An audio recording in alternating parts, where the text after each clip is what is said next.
Assalamualaikum warahmatullahi wabarakatuh.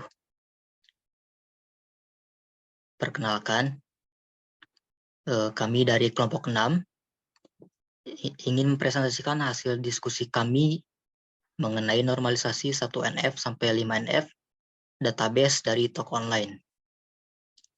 Kelompok kami terdiri dari yang pertama Amir Amardiansyah, kemudian Azhar Septianto, Khalih Nur Hakim, Nur Ahmad, dan saya sendiri Farhan Farizal Alamsyah.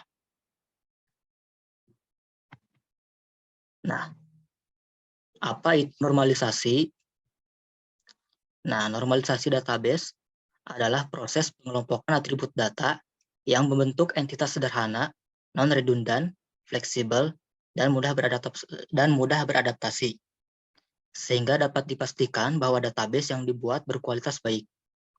Nah, tujuan utama dari normalisasi database adalah yang pertama untuk menghilangkan dan mengurangi redundansi data, dan yang kedua memastikan dependensi data atau data berada pada tabel yang tepat. Nah, normalisasi 1NF.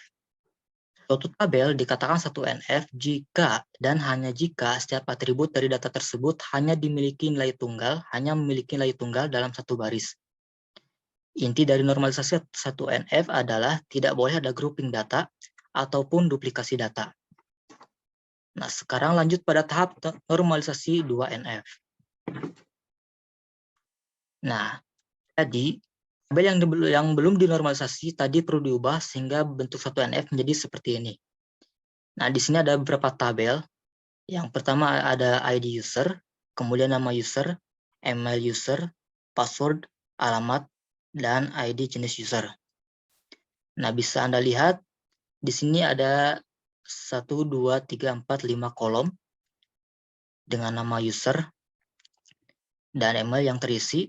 Kemudian ada password. Nah, kenapa passwordnya itu seperti ini tampilannya? Password seperti ini karena ini merupakan hasil dari enkripsi data, sehingga tidak akan diketahui. Nah, kemudian ada alamat dan ID jenis user. Nah, untuk materi selanjutnya akan dilanjutkan oleh Saudara Azhar. Normalisasi 2NF, syarat 2NF adalah tidak diperkenankan adanya partial functional dependency kepada primary key dalam sebuah tabel. Key dalam apa itu functional dependency? Functional dependency adalah setiap atribut yang bukan kunci, non-key, bergantung secara fungsional terhadap primary key tersebut. Bentuk 2NF adalah sebagai berikut. Di sini terdapat atribut ID barang, nama barang, jumlah barang, dan kelengkapan barang. Selanjutnya, normalisasi 3NF. Pada 3NF, tidak diperkenankan adanya partial transitive dependency dalam sebuah tabel. Apa itu transitive dependency? Transitive dependency biasanya terjadi pada tabel hasil relasi atau kondisi di mana terdapat 3 atribut A, B, C. Kondisinya adalah A tanda panah B dan B tanda panah C. Maka C dikatakan sebagai transitive dependency terhadap A melalui B. Nah, di samping terdapat relasi tabel dari database toko online.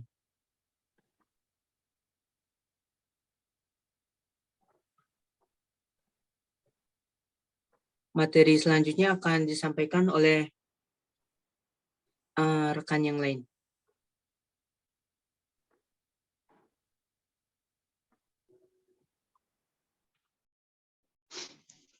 Selanjutnya, normalisasi 4NF. Vote normal form muncul ketika diferensi nilai terjadi dalam relasi apapun. Dalam tutorial ini, kita akan belajar tentang ketergantungan multinilai, yang bagaimana menghapusnya dan bagaimana membuat tabel apapun memenuhi bentuk normal keempat. Sebuah tabel dikatakan memiliki tergantungan multinilai jika berikut jika kondisi berikut ini sangat benar. Yang satu, untuk ketergantungan A sampai B, jika untuk satu nilai A, beberapa nilai B ada. Maka tabel mungkin memiliki ketergantungan multinilai. Kedua, tabel harus memiliki setidaknya 3 kolom untuk memiliki ketergantungan multinilai. Dan yang ketiga, untuk relasi R atau nilai A, B, C, jika ada ketergantungan multinilai antara A dan B, maka B dan C harus independen satu sama lain. Selanjutnya,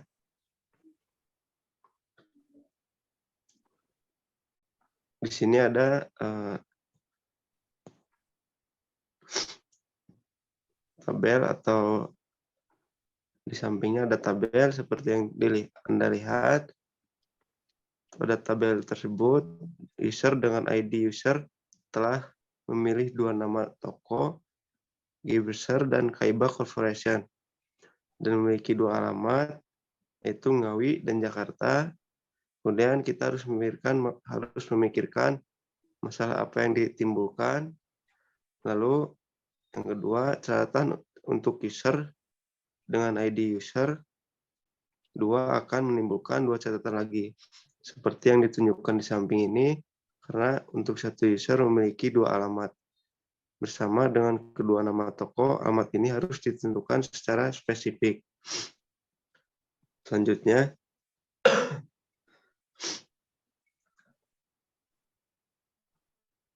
untuk membuat tabel sebelumnya, verifikasi bentuk normal keempat, kita dapat menguraikan tabel menjadi 2 tabel. Sekarang hubungan ini memenuhi bentuk normal keempat. Kemudian sebuah tabel juga dapat memiliki ketergantungan fungsional bersama dengan ketergantungan multinilai. Dalam hal ini, kolom yang bergantungan secara fungsional dipindahkan dalam tabel terpisah dan kolom dependen bernilai banyak dipindahkan ke tabel terpisah. Selanjutnya mungkin akan dilanjutkan oleh rekan saya. Saya persilahkan. Normalisasi 5NF. Bentuk normalisasi 5NF terpenuhi jika tidak dapat memiliki sebuah lossless decomposition menjadi tabel-tabel yang lebih kecil. Jika 4 bentuk normal sebelumnya dibentuk berdasarkan fungsional dependensi, 5NF dibentuk berdasarkan konsep joint dependence, yakni apabila sebuah tabel telah dikomposisi menjadi tabel-tabel lebih kecil, harus bisa digabungkan lagi atau dijoin untuk membentuk tabel semula. Selanjutnya, berikut adalah contoh tabel yang akan disatukan kembali. Itu adalah tabel user. Selanjutnya, bentar. Baik, kembali lagi. Berikut adalah contoh tabel yang disatukan kembali. Di sini kami menyatukan 3 tabel, yaitu tabel user, tabel jenis user, dan tabel toko. Selanjutnya,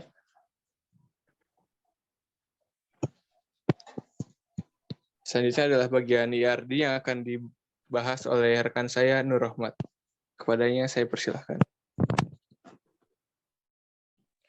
Baik, sekarang saya akan untuk pengenalan IRD.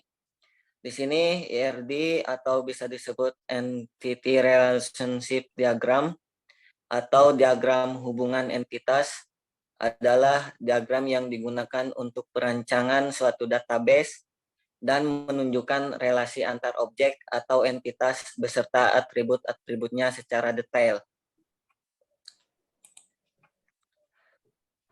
Terus pada selanjutnya ini contoh IRD dari toko online. Di sini ada beberapa entitas dan relationship entitas dan atribut Di sini entitas ada 3 entitas, yaitu user, barang, dan toko. Dalam entitas user itu terdapat beberapa atribut, yaitu ID jenis user, alamat, password, email, nama user, dan ID user. Dan pada entitas barang terdapat atribut ID barang, nama barang, jumlah barang, kelengkapan barang, dan ID toko. Sedangkan dalam entitas toko itu terdapat ID user, alamat, nama toko, dan ID toko. Di sini terdapat relasi. Nah, relasi adalah hubungan antar entitas untuk menunjukkan adanya koneksi di antara sejumlah entitas yang berasal dari himpunan entitas berbeda. Misal di sini dalam hubungan entitas toko online antara user dan barang adalah membeli. Berarti user membeli barang. Itu yang dinamakan relasi. Terima kasih, ya itu cukup sekian yang dapat saya sampaikan. Wassalamualaikum warahmatullahi wabarakatuh. Ya, baik. Mungkin hanya seperti itu penampilan dari kelompok kami. Terima kasih atas perhatiannya. Mohon maaf apabila ada kesalahan kata-kata dan kurang jelas dalam penjelasannya. Ditutup. Billahi taufiq wal hidayah. Wassalamualaikum warahmatullahi wabarakatuh.